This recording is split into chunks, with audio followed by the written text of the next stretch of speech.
بسم اللہ الرحمن الرحیم۔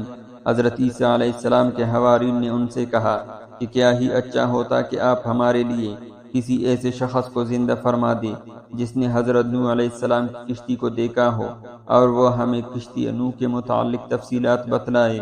تو حضرت عیسیٰ علیہ السلام ایک مٹی کے ڈھیر پر تشریف لائے اور اس مٹی میں سے ایک مشت بھر کر فرمایا، تم جانتے ہو یہ کس کی مٹی ہے؟ انہوں نے کہا کہ اللہ تعالیٰ اور اس کے رسول زیادہ جانتے ہیں۔ تو حضرت عیسیٰ علیہ السلام نے فرمایا، یہ کعبہ بن حام بن نوح کی مٹی ہے۔ راوی فرماتے ہیں اس کے بعد حضرت عیسیٰ علیہ السلام نے اس مٹی کے طوطے پر اپنی لاٹھی ماری اور کہا کہ اللہ تعالیٰ کے حکم سے کھڑے ہو جا۔ بس وہ اپنے سفید بھالوں سے مٹی جھاڑتا ہوا کھڑا ہو گیا۔ تو حضرت عیسیٰ علیہ السلام نے اس سے کہا کہ کیا تو اسی حالت میں مرا تھا؟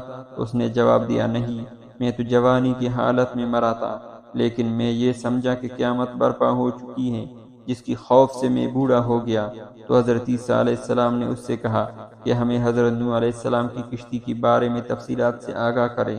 اس شخص نے کہا کہ حضرت نوح علیہ السلام کی کشتی کی لمبائی 1200 گز اور چوڑائی 600 گز تھی۔ اس میں 3 منزلیں تھیں۔ پہلے منزل میں مویشی اور جنگلی جانور تھے، دوسرے منزل میں انسان تھے، تیسرے منزل میں پرندے تھے۔ تو حضرت عیسیٰ علیہ السلام نے اس شخص سے کہا، حضرت نوح علیہ السلام کو یہ کیسے معلوم ہوا کہ تمام شہر غرق ہو چکے ہیں؟ اس شخص نے جواب دیا کہ حضرت نوح علیہ السلام نے ایک کوے کو بھیجا کہ وہ زمین والوں کی حالات معلوم کر کے لائے۔ تو وہ کوے جیسے ہی باہر مردار لاشوں کو دیکھا تو ان پر ٹوٹ پڑا۔ تو حضرت نوح علیہ السلام نے اس کے لیے بد دعا کی کہ تو ہمیشہ خوف میں مبتلا رہے۔ اس شخص نے آگے کہا کہ پھر حضرت نوح علیہ السلام نے ایک کبوتر کو خبر لینے کے لیے بھیجا۔ وہ اپنے چونچ میں ایک زیتون کا پتا اور پاؤں میں کیچڑ لایا۔ اس سے حضرت نوح علیہ السلام کو معلوم ہوا کہ تمام شہر غرق ہو چکے ہیں۔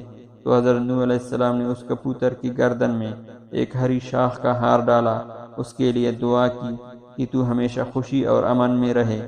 پھر حوارین نے حضرت عیسیٰ علیہ السلام سے کہا کہ اللہ کے رسول، کیا ہم اس کو اپنے گھر نہ لے چلیں تاکہ ہم اس کے ساتھ بیٹھ کر گفتگو کر سکیں؟ حضرت عیسیٰ علیہ السلام نے فرمایا، اس کا رزق دنیا میں ختم ہو چکا ہے، یہ کیسے تمہارے ساتھ رہ سکتا ہے؟ پھر حضرت عیسیٰ علیہ السلام نے اس شخص کو حکم دیا کہ اللہ تعالیٰ کے حکم سے اپنی اصلی حالت کی طرف لوٹ جاؤ۔ اس کے بعد وہ شخص مٹی ہو گیا۔